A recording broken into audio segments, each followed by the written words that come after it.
Yeah, I do see the phone emblem on Becky, who is actually also me.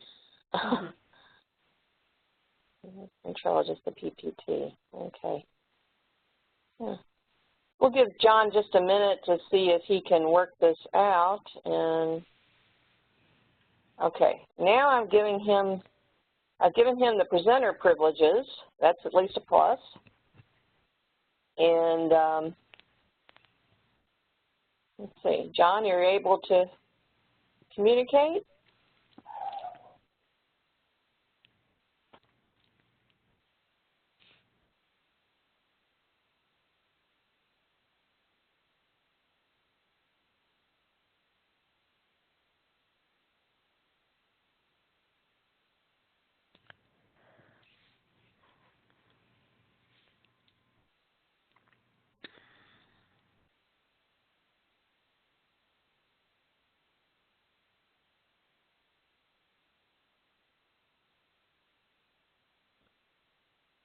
Doesn't seem to be working, and here I've muted myself. I've got to unmute.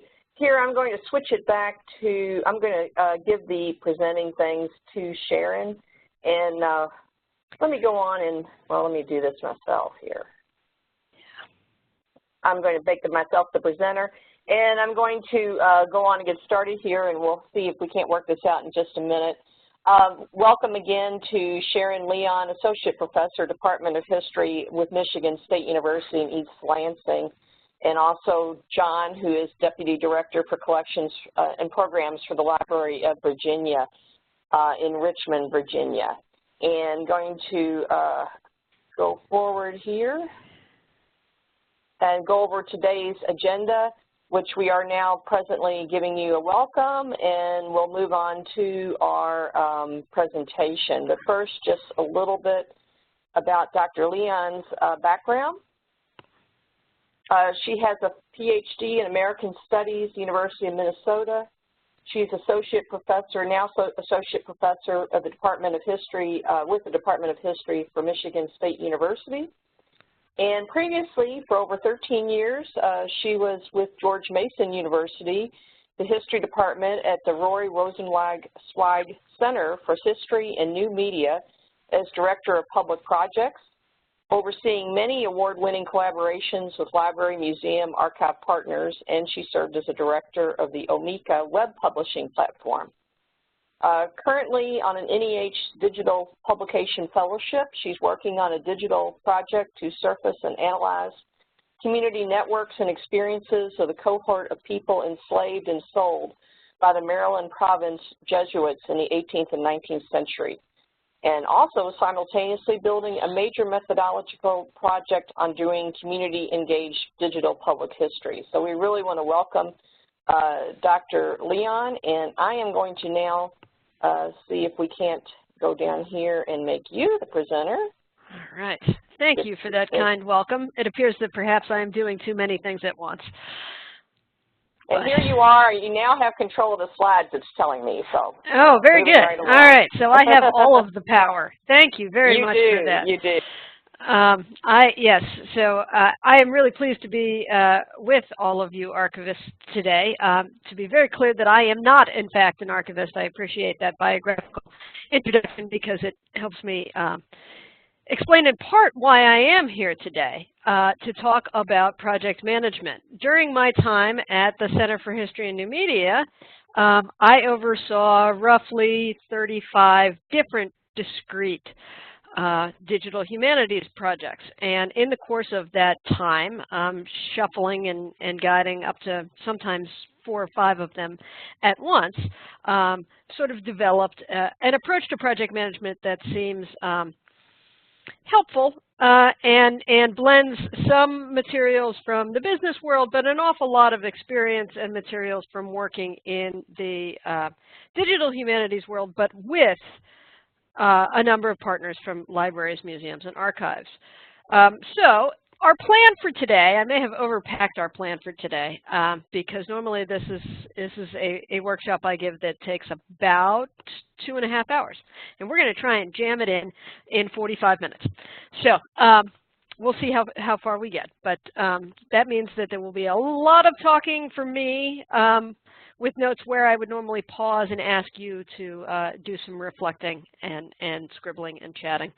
But we'll get the shape of things under control for today. So our agenda for today includes sort of 6 items. It means we're going to talk about what we appreciate in a project manager, the kinds of qualities that we're looking for, and then we're going to think about basically the planning phase of project planning, because project management can't happen without a good plan. At least that's what I've learned through the years. So we're going to go through the process of the planning phase during this session. And then during our next session in July, we're going to talk about some very functional things on the ground in the everyday work of planning projects. So each and every one of us has had an experience where we've worked with a project manager who was not very good at their job, or at least not super conscious about the ways in which their manner of managing the project really has a dramatic impact on the work of everyone in the team. And so I like to begin with what I think are the key qualities of a good project manager. And obviously, project management, when it is done well, is a form of leadership. So more than anything, project management is about clear communication. It's about communication amongst team members. It's about communication with stakeholders and with anyone really who holds any investment in the forward movement of the project.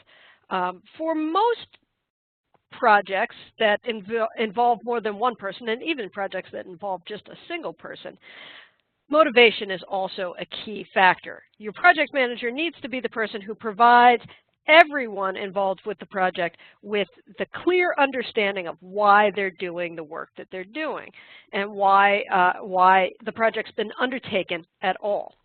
Now, it's obviously clear that not everyone as a project manager gets to choose the projects that he or she undertakes. Sometimes we have projects dumped in our laps that are delivered from above, and sometimes they are delivered from above with a sense that the person who had been leading them before was not doing so successfully, and it's your job as project manager to rescue that project. Either way, communication and motivation are really key to getting that project out of the weeds and moving everyone forward, even if it's not something that we're terribly excited about managing. Oversight is a clear and ongoing duty of the project manager, and that means that the project manager, the buck stops with the project manager. The project manager is responsible at all times for knowing the progress of the project, what is undone so far, what remains to be done, what hiccups we are likely to encounter along the way, and how we might steer around them. That mode of oversight is clearly related to the issue of accountability. As the project manager, internal stakeholders, external stakeholders, funders, supervisors, all of those people who want to know how things are going to hold you responsible. And that's exactly who they should hold responsible. Though it's clear that sometimes things go wrong in a project because an individual person participating in the team doesn't pull their weight, really the project manager is responsible for resolving those issues. And finally, I like to add the issue of cleanup in the role of project manager, because part of being a project manager involves establishing trust amongst all of the members of the team. And that means that the project manager often has to be willing to do some things that no one else likes to do. And, you know, those kinds of activities go a long way towards establishing trust among team members. I like to point to the fact that when I was managing Omeka before we moved to our new forum system, my job was to get up every morning and clear the spam out of the forums, because it was a job I could do that nobody else liked to do, and they appreciated someone getting it done. So when we begin the work of thinking about what a project manager should do and how to run a project well, it's important that we have a really good, clear sense of why we're doing the work we're doing. And so the first thing that we have to do is have a clear and targeted needs assessment for the project. While lots of work goes on in the world on a day-to-day basis and is ongoing and morphs from one kind of work to another, the skills and techniques of project management really need to be applied to discrete and well-defined projects. So we have to ask ourselves for each and every project, what is the goal of the work? Why are we doing this? Does the work serve particular institutional goals or long-range planning goals? Is it related to particular goals for the field or for your particular unit? A clear assessment of what the goal of the work is and what needs it serves will help everyone stay on track from the beginning of the project to the end. The next question we have to ask in a needs assessment are really, what are the outcomes for the project? So outcomes are different than deliverables. Deliverables are the very concrete things that we can quantify and produce. You know, we can say we're going to describe, you know, X number of boxes down to the folder level and post that finding aid online so that our constituents can have a better access to our materials. Those are deliverables. The outcomes for that kind of project are increased access, increased traffic from patrons, better use of your materials. Outcomes are a little bit more amorphous, but the outcomes really are very important because they lead us from the projects that we're working on to future projects. The number one problem of managing any kind of discrete project is one of scope. We need to be very clear what the need for our project is so that we can design a project that answers that need succinctly and does not suffer from scope creep.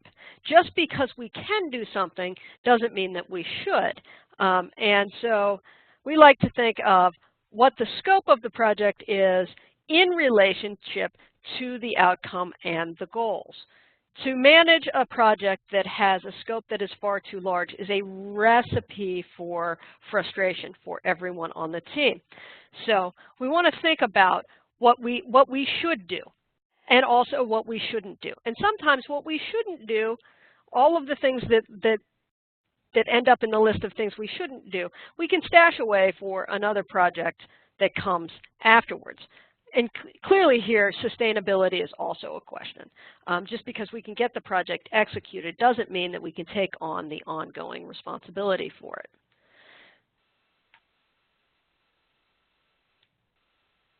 Come on, slide, you can change. There we go. Related to the need for the project, we have to be really clear about who the stakeholders are in the project that we're working on.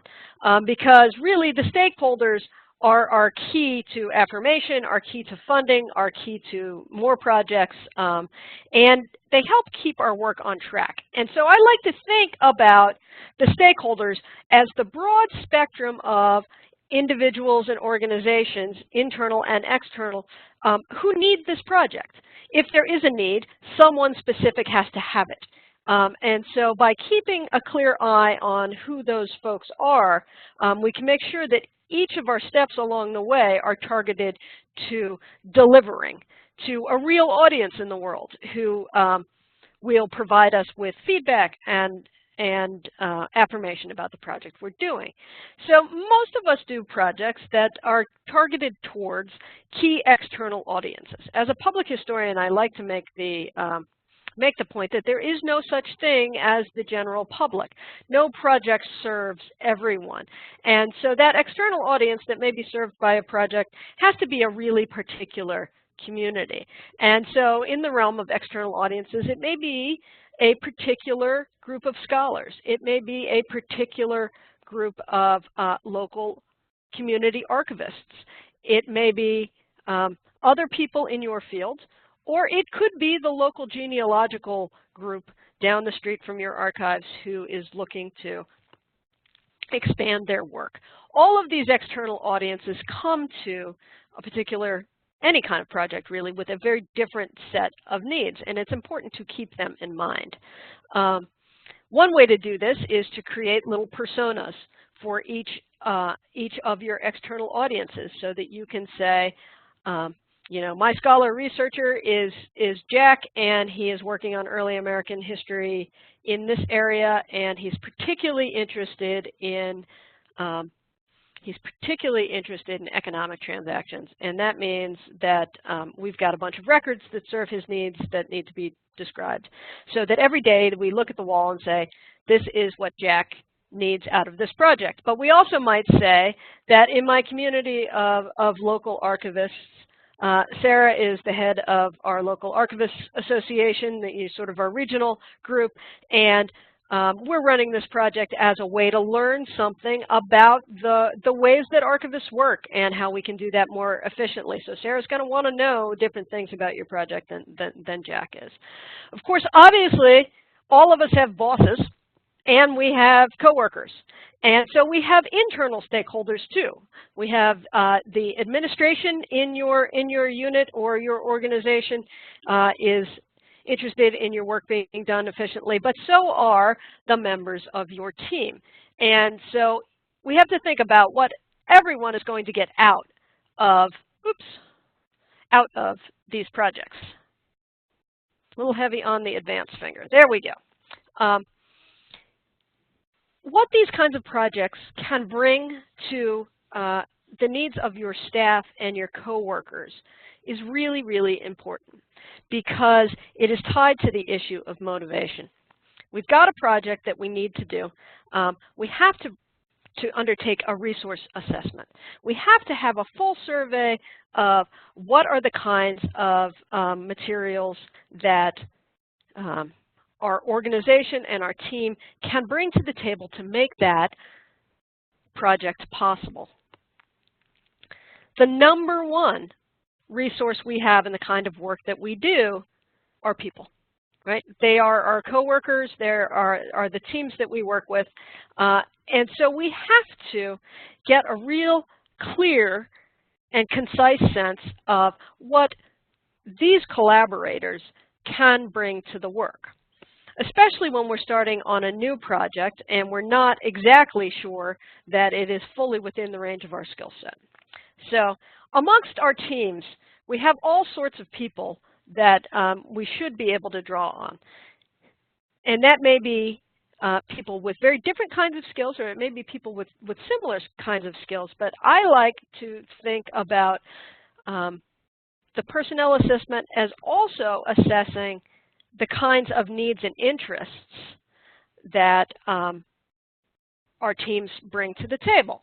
And so we know that everyone that we work with comes to work every day with an existing skill set, and that they have hard-won experience and expertise in a lot of particular areas, and most days they are not my areas.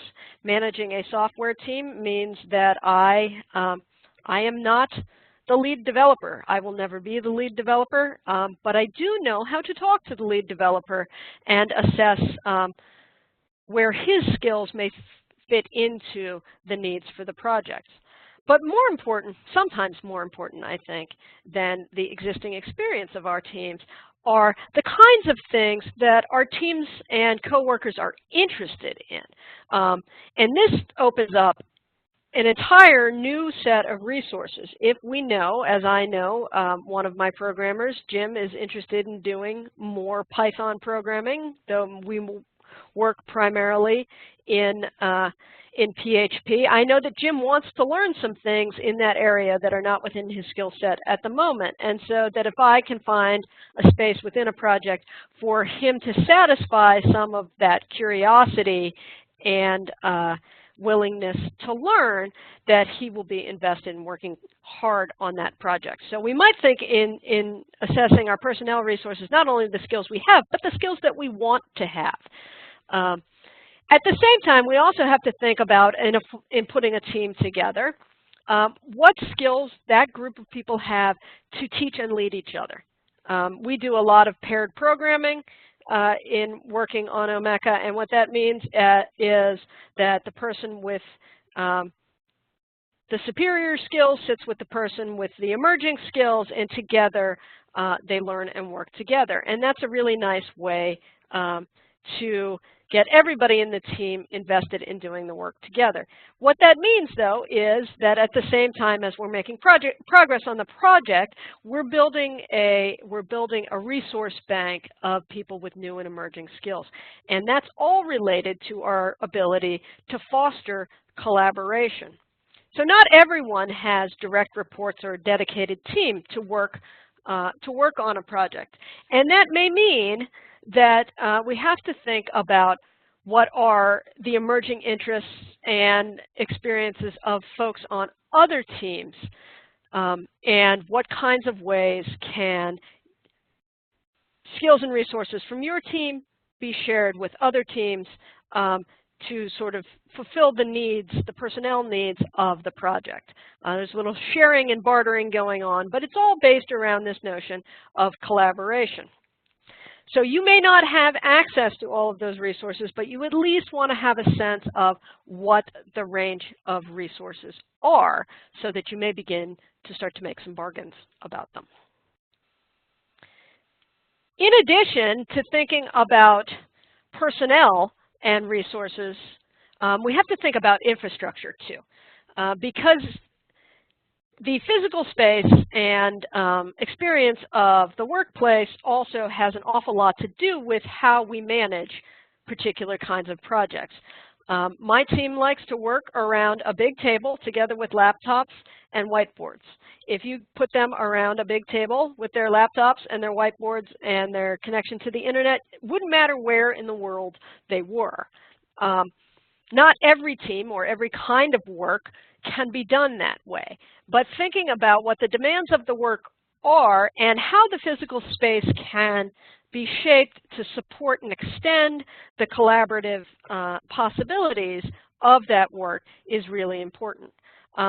So not everyone obviously has control over their own physical space, but there are some small tweaks you might think about making that can increase the ability of your team to work together and to work productively. The other thing we like to think about in infrastructure assessment is what really are your hardware and software capacities. Do you have access to IT staff and support for work if you need it?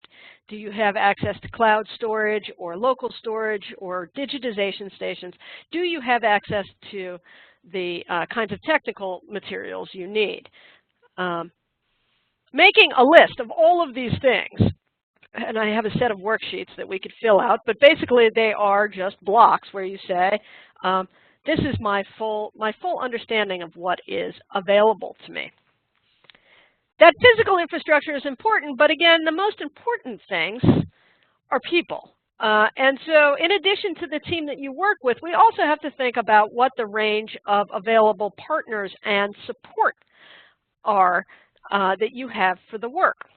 And in this, I think it's very clear, it's very important to be clear about the distinctions between the kinds of partners and partnerships you can enter into. Not every partner is created equally, and not every kind of partner has the same expectations for their work with the project. So the most involved partners we think of as collaborators. Those are people who we think of as full partners throughout the full life course of the project, from planning to execution to reflection, that they're always going to be part of the shaping and decision-making process. So full consultation in ongoing work. Collaborations are wonderful. Good collaborators are super valuable and can extend the reach and the impact of any project. But we shouldn't discount the fact that most of us have a full complement of advisors of whom we do not make the best use.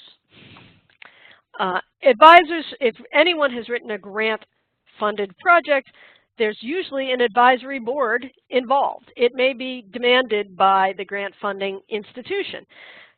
9 times out of 10, those advisory boards are never consulted.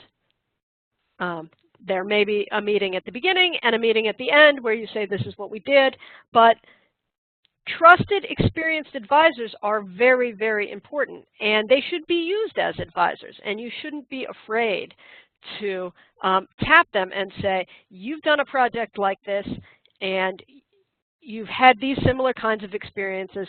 How much did it take in the way of time? How many additional processors or catalogers am I going to need? What have you learned from experiencing these projects during the course of your work life? Those advisors can go an awful long way towards helping us form a realistic plan for the work that we want to execute, even if we've not undertaken that kind of project before. So there are 2 other kinds of partners that I think are very, very important to think about. We live in a world where it's possible to have very, very good working relationships with subcontractors. It's also possible to have really not good working relationships with subcontractors. But the important thing about a subcontractor is that that is a firm or a person that does work for hire.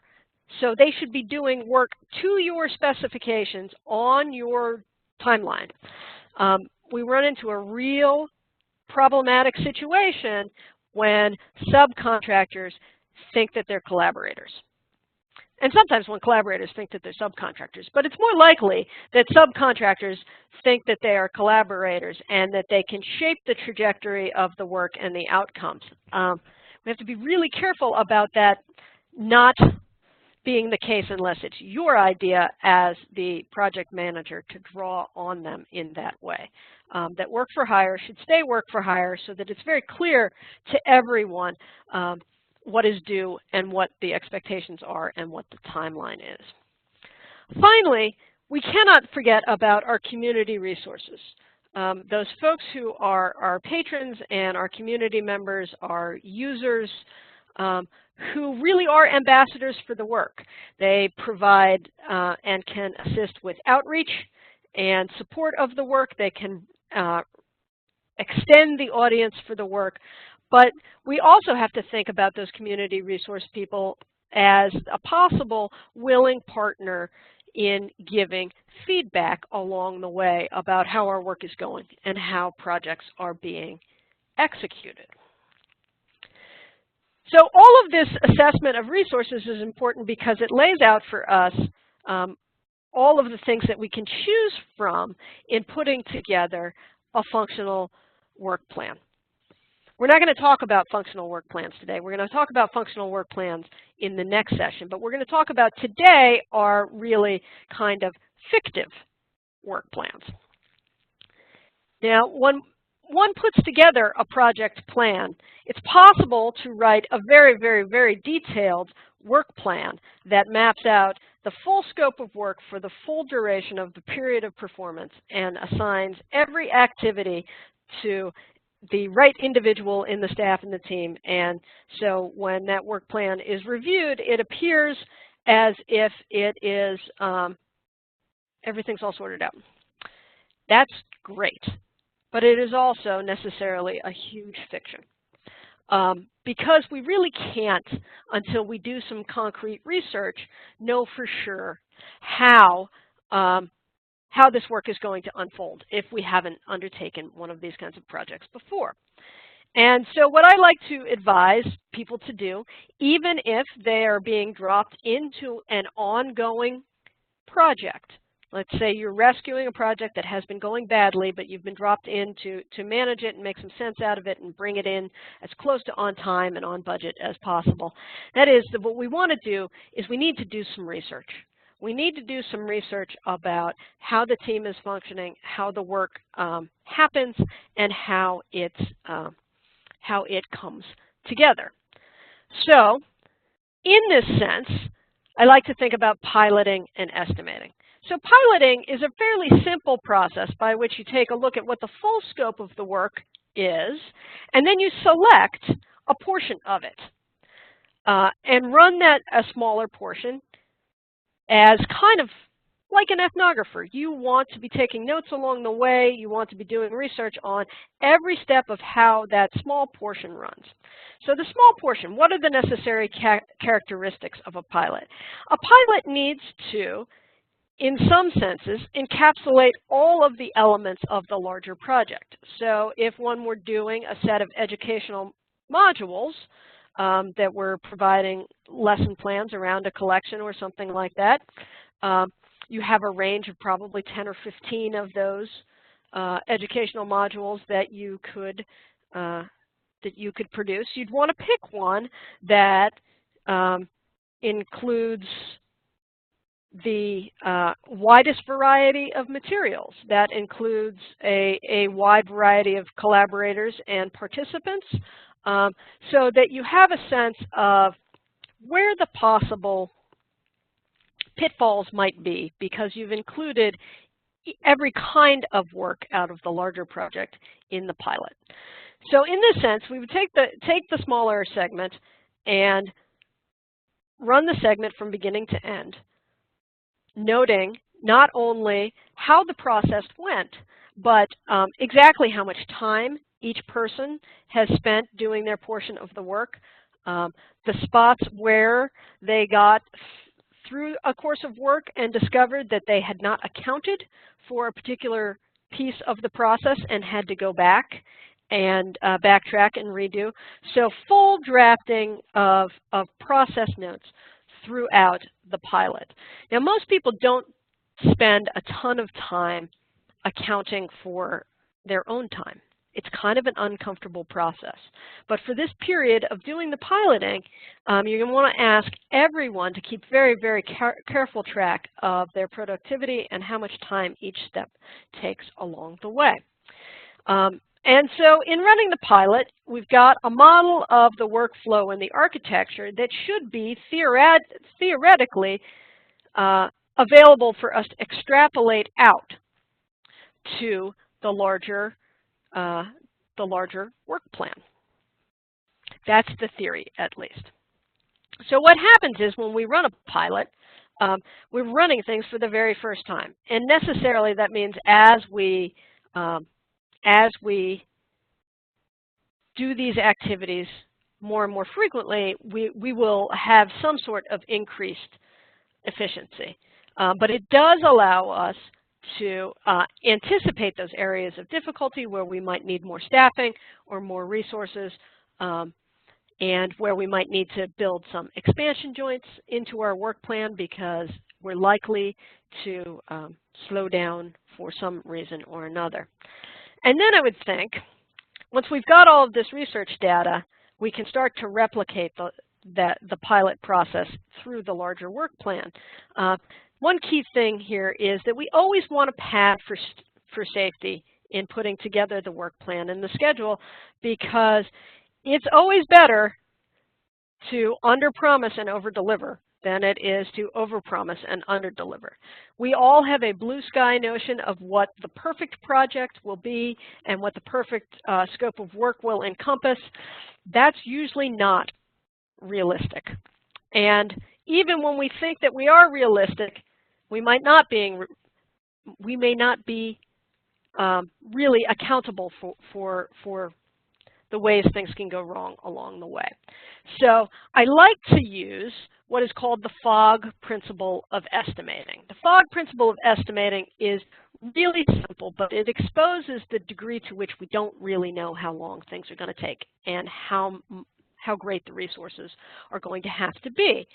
So as the project manager, doing the research, trying to figure out the full scope and range of the materials that you need to execute the project, the personnel you need to execute the project, and really the time you need to execute the project, you'll be creating some of that research material yourself, and you'll be also soliciting it from the people in your team. How long do you think it will take to make X? I have a fellow who works for me, Jim Safley, who you go to him with a new project and say, Jim, can we do this, and how long will it take? And Jim will immediately say, I don't know if we can do it. It seems very hard. And it's going to take a huge amount of time. Then Jim goes away. And Jim builds a prototype. And then comes back to me and says, really, it wasn't as hard as I thought, and it'll take X amount of time. So what Jim is doing is sort of trafficking in the fog principle of estimating. When I ask him originally what he thinks is, he gives me a guess, what is defined as a guess. He's never done it before, but he thinks it's going to take X amount of time. That's sort of a blue sky extrapolating from maybe some similar kinds of work, but not exactly the same. But a guess is really, it's kind of out there. It's Jim saying it's going to take 3 months because he's scared that he's not going to be able to do it. The other possibility is that he could give me an opinion. And he could give me an opinion that's a little bit more accurate. And that says that he's done similar kinds of work frequently enough that he has a pretty good idea about how long it would take and what kinds of resources it would need. And then, of course, there's always the possibility that he's done this exact kind of work before and he knows exactly what it's going to require. And so that is a fact. So the FOG principle of estimating, facts, opinions, and guesses. And what we like to do in putting a work plan and a schedule together is that we're going to take our facts and multiply them by 1.5. Because there's always something, even though we've done it before, that could go wrong. And those things are unanticipated, and that's our padding.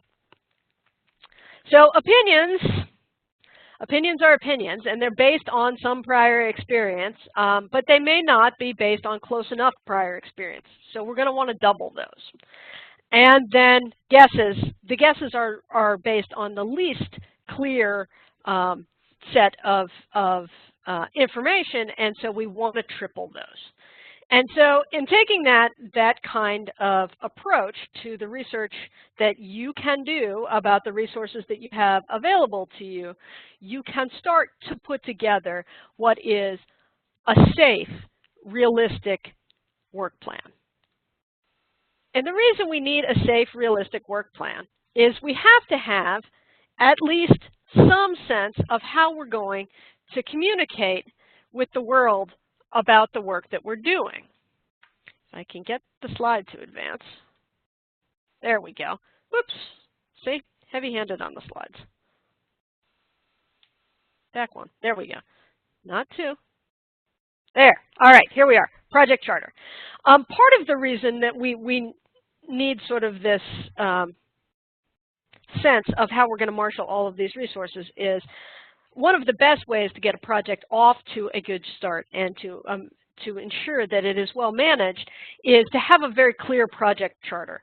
For some of us who do grant-funded work, the grant proposal itself is a kind of project charter.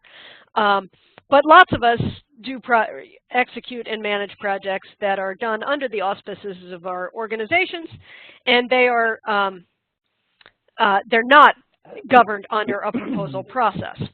And so what I like to think about as a project charter as the governing document, a binding document for the team that's going to work on the project and for the providers of the resources, whether that's the funders or upper management or those sorts of things.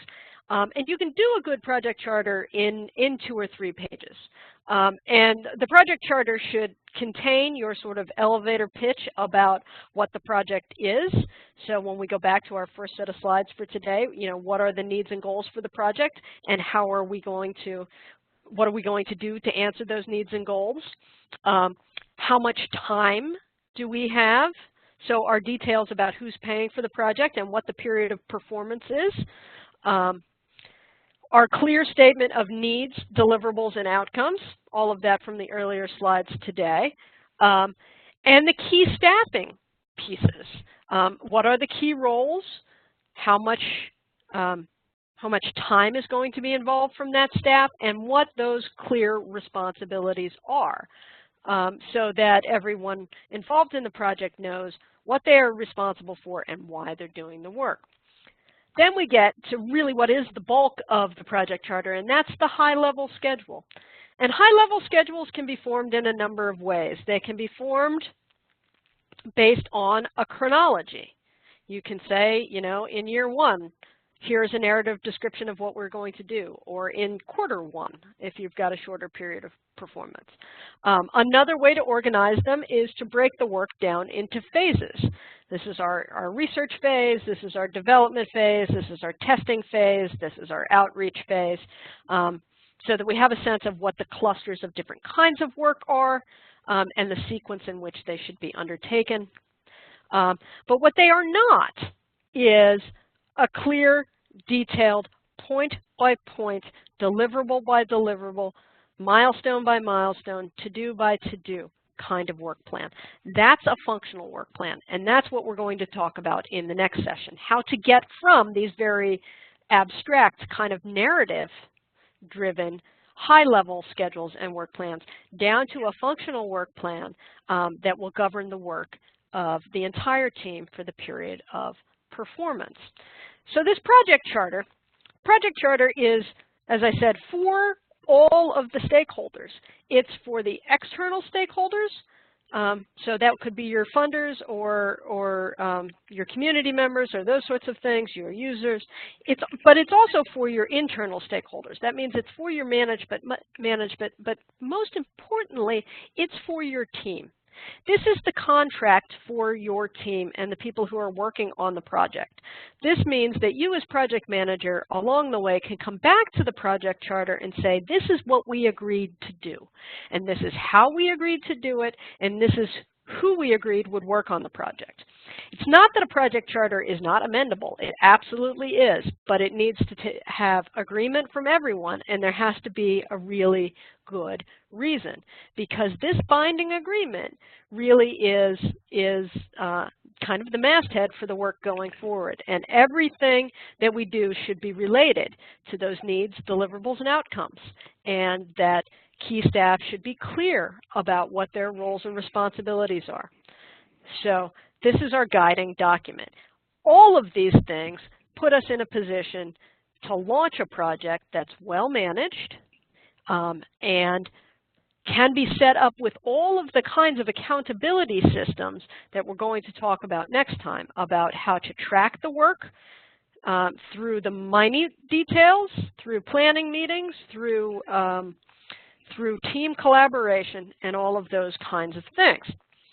So we made it through the slides, and I made it, in fact, through the slides in, I've got about 5 minutes left here. And so part of what I like to do usually when I do this in a face-to-face way is ask people to take a few minutes to think about and articulate what they might be thinking about as a pilot project for the project that they're working on, and how that pilot project might inform the putting together of a larger charter for the project. So are any of you out there in the midst of planning a project or rescuing a project that has a good pilot segment that you'd be interested in running and researching? This is my attempt to use the chat feature.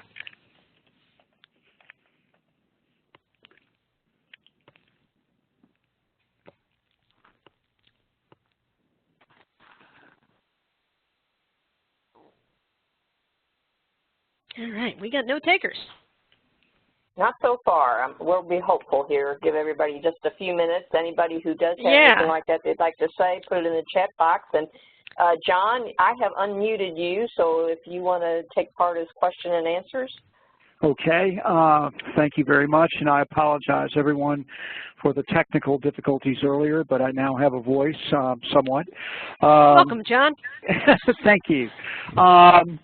Well, as we wait to see if people submit questions, I've got a couple. I was intrigued by you know, we all talk about stakeholders and project planning, and what are your thoughts on how do you prioritize the needs of stakeholders? How do they specifically inform the project throughout the pilot project? And what are the different ways you connect with them, and how frequently do you connect with them? Yeah, that's a great question. So I think, as I said, I think stakeholders are super important, and one of the things that I like to talk about when we have a larger period of time to do this is this notion of creating user personas for those stakeholders, so that you can start to put together a scenario that says, this person who is my upper management is trying to execute a long-range plan that includes X number of items, and so I know that I need to plug into that long-range plan and answer that need. But I think that all along the way, for any of those kinds of stakeholders, to provide all of them as much transparency as possible. I like to do as much of my reporting in public as possible. I like to do sort of frequent progress blog posts and those sorts of things, so that everybody involved can feel like they have a sense of where the work is and how we're moving along. And so, for instance here, Becky is saying we've got that they're planning a big move, and so they're cleaning up their backlog. And so that, most people would be, there are lots of interests at play there in getting the move ready to go. And so I would think, depending on what the timeline for the project is, I wouldn't want to go I wouldn't want to go less than quarterly if you've got a project that's running a year, between checking in with all of those groups of stakeholders. But also, I would want to say that one way to prioritize the feedback and facilitate that communication is to actually solicit specific kinds of feedback from the stakeholders, because a wide open box to respond often gets you things that you can't deal with or don't want to deal with. But if you have specific things that you can ask for from your user groups about feedback about interface, or feedback about workflow, or even about some prioritization issues, if you can frame that in a way that connects to their needs and allows them to provide you specific information that you need, rather than sort of a wide open, hey, how's it going? That's much more useful. Excellent, thank you. And I think you mentioned Rebecca Katz, her question about a big move in a sub-project is cleaning up the backlog. I guess, oh, go ahead.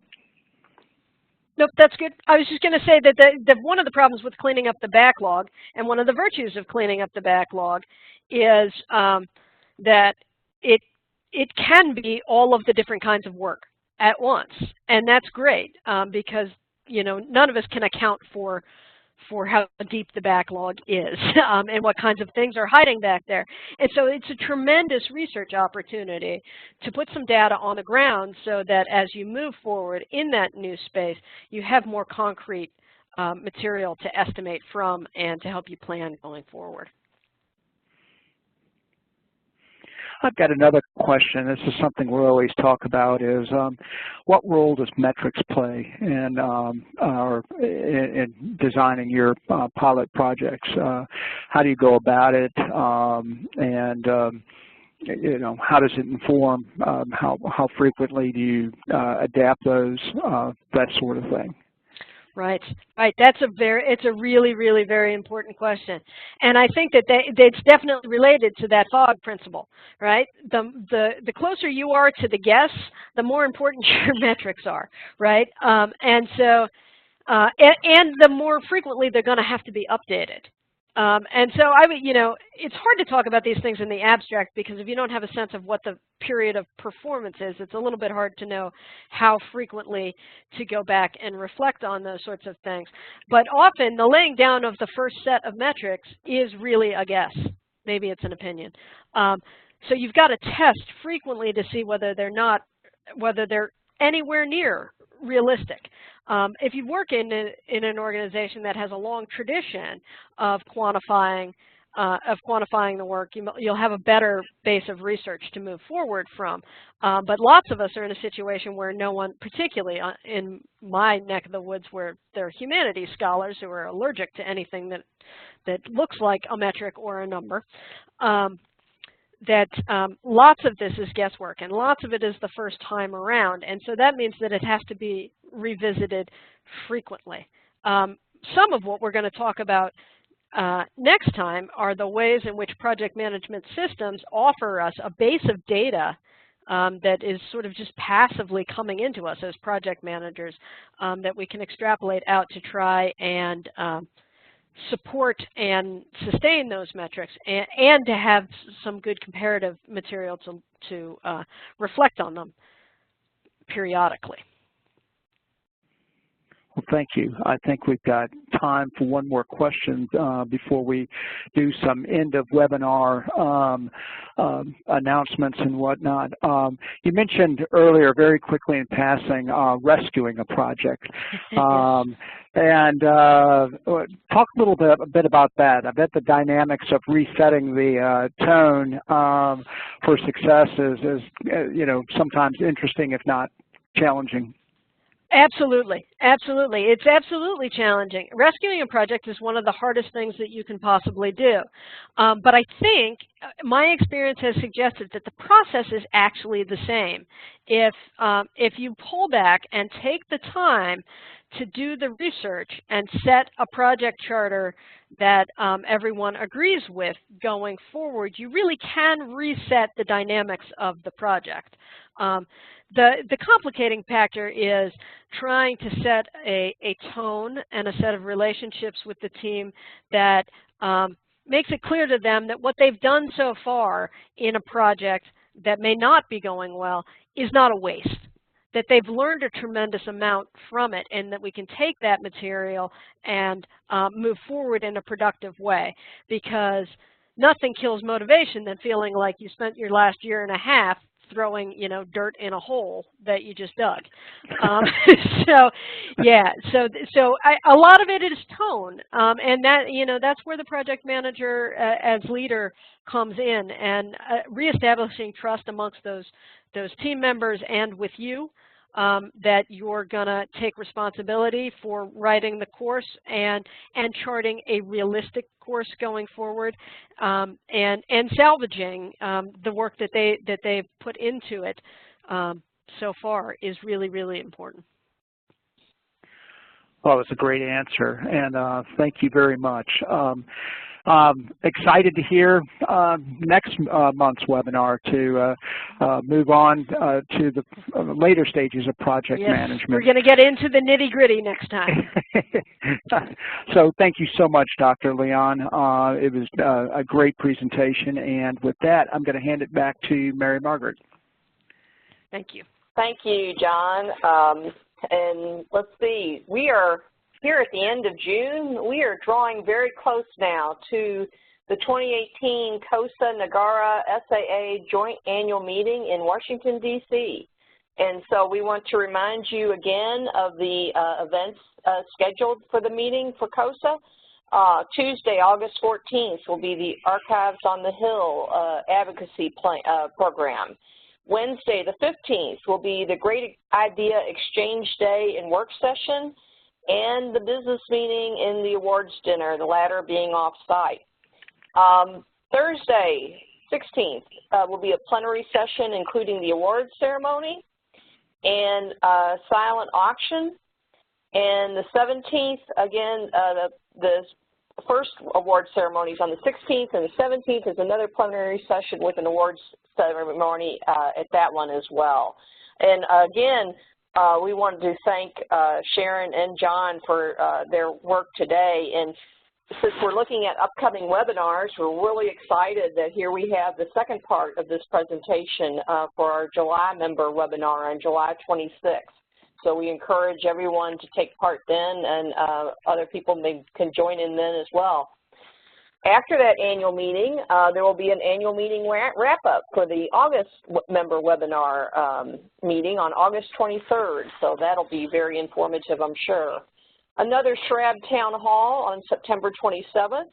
And the last member webinar for the year of this series on leadership and management will be mentoring future leaders. And we had a nice governmental careers webinar with San Jose State and a white paper on that topic, so I know we have interesting information to share on that date as well.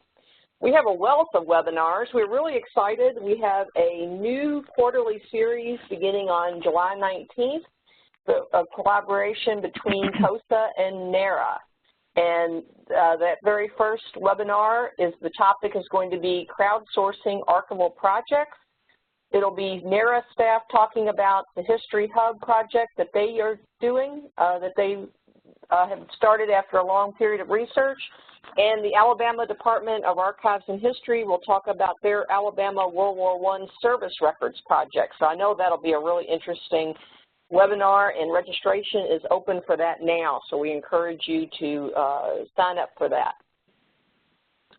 And then we have our Shop Talk webinars coming up. Last fall, we kicked that off with Family Search.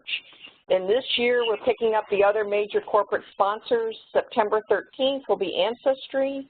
October 16th will be Preservica. And November 15th will be Apex. And so I'm sure there'll be a lot of interesting, helpful information provided for that one, for those webinars as well. Speaking of our sponsors, we want to thank them as we always do. Ancestry, Family Search, Apex, Preservica, LibNova, Gaylord Archival, Space Saver, and our federal funders, the National Historical Publication and Records Commission and the Institute of Museum and Library Services. We really appreciate their support. Just a reminder to stay connected and informed about our webinars and other activities. Check out the COSA website, the COSA Resource Center, which is getting a lot of attention and work present to make it even more helpful. Our COSA Twitter handle is provided there, @StateArchivist, and also the COSA Facebook page, facebook.com Council of State Archivists. So those are good ways to stay in touch. And we hope you valued this webinar, and we really would appreciate you taking just a minute. When you leave this event, you'll be taken to an evaluation page. We really appreciate your feedback. It does give us ideas for these webinars going forward. Please take a couple of minutes to complete the survey. Help us plan future webinars. Thanks again to Sharon and John for an outstanding webinar. John particularly came in with some good questions to further add to the information we received today. Please do complete the evaluation, and I want to thank everyone for being with us today and wish you a good day for the rest of the day and hope to see you next month.